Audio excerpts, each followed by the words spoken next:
যারা ব্যবসা করেন, যে কোনো ব্যবসা চেষ্টা করবেন সুন্নত তরিকায় ব্যবসা করা।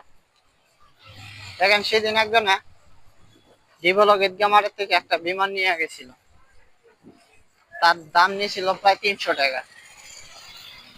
সে হয়তো চালিয়ে নেয় নাই, কিন্তু সে বাড়িতে যখন যাবে তখন চালাইতে গেছে, তখন সেটা সমস্যা।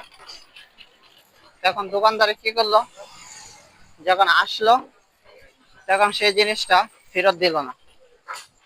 দেখেন যারা আমরা যে কিছুই করি, যদি আজকে আপনি সেই বিমানটা ফিরাই দিত, পাল্টায় দিত, হয়তো সে চোখের নজরে সে লস দেখতে পারতেছে, কিন্তু আখিরাতের জন্য বড়ই একটা কামাই করতে পারত। তাই আশা করি বিক্রয় করা মাল আবার ঘুরিয়ে নিতে চেষ্টা করবেন, সুন্নত তরিকায় ব্যবসা করবেন, ব্যবসাতে আয় দিব।